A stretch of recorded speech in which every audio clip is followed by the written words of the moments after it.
11. Zoe Carter. Not long ago, I saw the group's Twitter post about your engagement to Daniel. You might not believe it, but I bought a whole truckload of fireworks that very day and had a blast setting them off. Sophia Wilson nodded. I understand. You're finally free from this misery, right? So, why did you agree to this in the first place? This question clearly touched a sore spot for Zoe. She downed her glass of red wine and angrily said, I wasn't the only candidate for Mr. White. There were 2 other people who grew up with us. Daniel gathered us together without a word, saying we were going to play a game with a big prize. Who could have guessed it was a game called Catfish? And who could have guessed that even in a catfish game, Daniel would cheat? In short, I lost, I'm dirty, I'm not clean anymore. Sophia patted Zoe's back soothingly. She was still so sad and angry after all these years. The name she used changed from Mr. White to Daniel, and then to this dog. It seemed Daniel's original move was really a mess. Thank goodness I'm free now. The sky is clear, and the rain has stopped. I think I'm fine again. Zoe was happy for a moment before urgently asking, Sophia, when are you getting married? Sophia was embarrassed and thought, how can I tell Zoe tactfully that she and Daniel are not actually getting married? 12. They didn't chat for long before Zoe was dragged away by her friends. Sophia had lived abroad for a long time and had almost no acquaintances here, so she leaned against the railing board and hardly moved. The lights on the yacht lit up little by little. Sophia squinted, and the lights blurred into shadows in her eyes. Suddenly, an inappropriate loud rock anthem ringtone blared from her handbag. Sophia calmly answered the phone amid the surprised gazes of others. The caller was Sophia's cousin, Joseph Wilson, the only ally in the family who was on her side. The ally started with a sarcastic remark. Sophia, is the plan going smoothly? Sophia shifted her position against the railing. She saw Daniel coming down the second-deck spiral staircase in the distance. She said, Not great. Daniel White won't fall for it. I can't seem to disgust him. He was wearing a black shirt and a dark red blazer, and his hair was obviously carefully styled. He was standing with Lucas Walker, and it was unclear what they were talking about. Cousin. Really? He can even handle being cuckolded. Daniel White is quite something. Sophia. How's my dad's attitude? Has he softened a bit? My cousin sympathetically said, my uncle asked me to tell you that he and his entire family will be there on time for your wedding. Sophia Wilson. I'm so done. Cousin. So, what are you going to do next? Sophia saw Daniel and Lucas Walker approaching her. She held her phone and whispered, Precision strike, one-shot kill. If she can't handle the younger one, can she handle the younger one's grandfather? 13. Lucas Walker, sis. Ouch. Oof. Daniel retracted his kick from Lucas's calf and said to Sophia, Grandpa is looking for you. Let's go. Sophia smiled and nodded, then obediently followed Daniel into the elevator up to the 6th deck. In the room, all the White family members had already gathered. Sitting in the middle was Daniel's grandfather. Although the old man was 80 years old, he was still in good spirits and had an aura of majesty. When they saw her coming, the conversation stopped. Mr. White didn't say anything, and no one dared to speak. For a moment, you could hear a pin drop. Perhaps because he had experienced so much in his life, Mr. White's eyes were very different from those of his peers. They were sharp and carried an undisguised inquiry. In short, it was not a look that made people dare to act rashly. Sophia greeted him and then stood there, letting him look at her, a smile on her face. Mr. White finally spoke. "You are Sophia?" "Yes, you are a beautiful girl." Sophia: "Thank you, Grandpa." Question mark. Mr. White said, "Don't be so reserved. You're Daniel's fiancée. Just follow his lead." Okay. After just a few words, the atmosphere in the room became lively, and everyone was no longer silent. Sophia calculated that it was almost time. She glanced at her phone and then walked towards Mr. White. "Grandpa, I prepared a birthday present for you. Would you like to take a look?"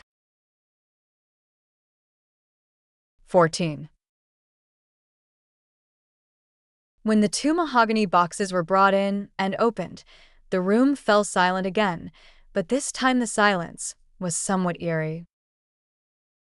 Daniel took a quick look at the box. There was nothing else in it but books.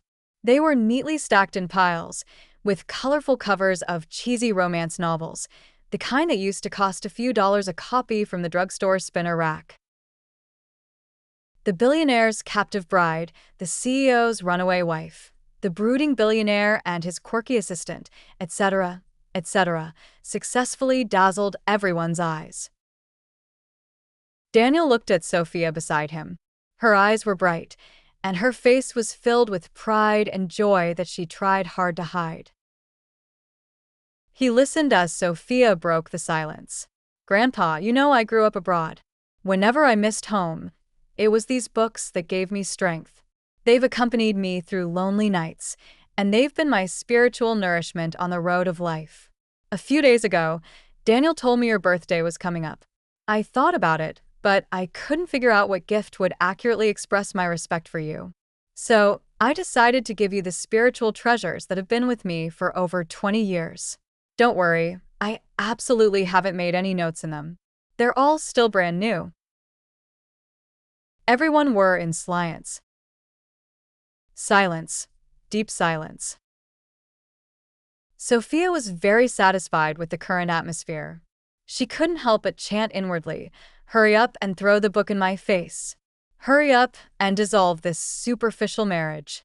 I, a vulgar woman, am not worthy of your noble grandson." Mr. White: "Haha, Sophia, how did you know that Grandpa likes to read these?"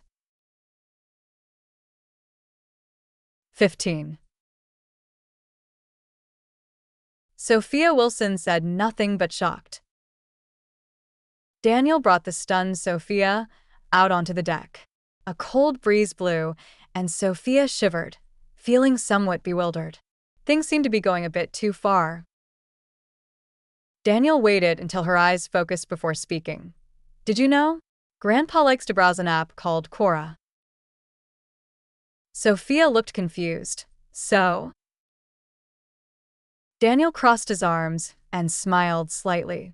People often ask questions like, what would it be like if a domineering heroine appeared in a billionaire romance novel?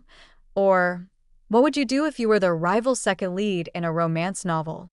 Grandpa has been serious all his life, and this is his only hobby. Who could have thought of this? Sophia couldn't help but shed tears of regret. How could this be called a precision strike? This was clearly a precise hit right on his interest. 16. Sophia shed tears alone facing the sea breeze, for her tragic marriage of convenience and for the spiritual food she had to give up with great pain. Daniel stood there for a long time, staring at her back and said, "Sophia Wilson, do you not want to marry me?" Sophia: "Woo woo woo, you just knew." Daniel: "You don't want to marry me. Coincidentally, I don't want to marry you either, so let's get married." Sophia thought for a second, suddenly understanding Zoe Carter's feeling.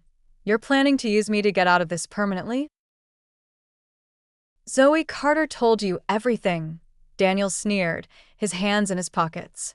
"Exploited? Then she definitely didn't tell you that I paid for all her bags for the past 3 years. Sophia. So you're going to do the same to me? You think I'm short of this little money? Daniel. Plus new season's clothes every quarter. Sophia. Stop it, I'm not materialistic at all. Daniel. And jewelry. Sophia. Don't try to bribe me into being embarrassed by you. Daniel. And a black card. Sophia. Deal. 17. Music was already blaring in the main salon. Sophia sat outside for a while, feeling cold and hungry. She had just reached the snack counter, plate in hand, when she heard a woman's voice taunting her from the side. I've never seen anyone so shameless. They stole someone else's boyfriend and still have the nerve to flaunt him so brazenly. Sophia subconsciously looked towards the source of the sound and saw Zoe Carter smiling at her awkwardly while pulling the younger woman beside her helplessly. Obviously, these were the frenemies who were unaware of the situation and stood up for Zoe. Sophia was smart enough to shrug at Zoe, indicating that she didn't take it to heart. Unfortunately, her actions were automatically interpreted as a silent provocation by the younger woman, who immediately frowned and said, I'm talking to you. Can't you hear me? Sophia whispered, I heard you, you're so loud, I'm not deaf. And I'm not showing off. I don't have Daniel White tied to my backside. The younger woman was a socialite after all, and she had never thought she would hear the word backside so openly from another socialite's mouth. Her face immediately turned red with anger. I have never seen anyone as vulgar as you. Here we go again. I've never seen this before, and I've never seen that before. Princess, are you living in a castle, eating ambrosia? Sophia said, determined to tease her. I suggest you get out more and see the world and broaden your horizons. 18. Well, the backlash of her maximum snark settings was that when Sophia raised her foot to walk away, the younger woman stuck out her right foot steadily and accurately and successfully tripped Sophia, a low-level but very effective way to embarrass people. During the brief moment she fell, only 2 thoughts flashed through Sophia's mind. One was why she had to wear a strapless dress today, and the other was that if only her breasts were bigger, they would be able to hold the dress in place and prevent it from sliding down. Fortunately, even if her dress slipped down a little, it didn't give the onlookers any advantage. Her long hair, which had never been tied up, fell over her shoulders. Sophia lowered her head in embarrassment, and Zoe's screams echoed in her ears. Sophia. Sophia was helpless. My dear friend, your timing is impeccable. Now everyone knows me. The whispers around her gradually grew louder. Sophia took a deep breath and said to herself, I can do this. What doesn't kill you makes you stronger. I'll stand up on the count of 3. 1, 2. When she was about to say 3, Sophia felt a sudden weight on her shoulders. A dark red blazer covered her head, and someone picked her up and carried her out of the crowd. The whispers gradually died down. Sophia, buried in the blazer, heard Daniel's voice, a mocking, half-laughing voice overhead. Sophia, you always seem to challenge my imagination with your scale. Somehow, Sophia heard a hint of something soft in his tone. She shrank back and felt her face turn red. She whispered back, I didn't. 19. In the elevator, they met Olivia and Michael White. They were a little surprised to see Daniel. Daniel, why are you up here? And what are you holding? Daniel glanced at Sophia, who was lying motionless in his arms, pretending to be dead. He nodded slightly and said, "Sophia fell asleep. I brought her up to rest." Michael and Olivia smiled at each other, said nothing, and walked out of the elevator together. Daniel kicked the door open, put Sophia on the leather sofa at the foot of the bed, and then went out. Only when there was no movement in the room did Sophia carefully poke her head out of the blazer. Her face was flushed, and she couldn't tell whether it was from shyness or from being smothered. Sophia touched her heart and took a deep breath. Then she felt alive again. Looking down, she was really a little genius. She fell so perfectly that the dress successfully changed from strapless to a belly-bearing style. She was lamenting so sincerely that she didn't notice Daniel was standing at the door. When she saw him, he had been staring at her for who knows how long. Sophia Wilson snapped angrily, "Pervert. I knocked, but you didn't hear me." Daniel walked in innocently. He threw the dress in his hand to Sophia and said mischievously, "Besides, excuse me, but there's really nothing to see." Sophia ripped off his blazer and threw it in his face, then roared powerfully, "Get out." 20. Insert a small theater. "Daniel, how was my heroic rescue scene? Wasn't it cool? Hee hee." Sophia grumbled as she got out of his arms. "I stopped playing damsel in distress when I was 5. Daniel said nothing.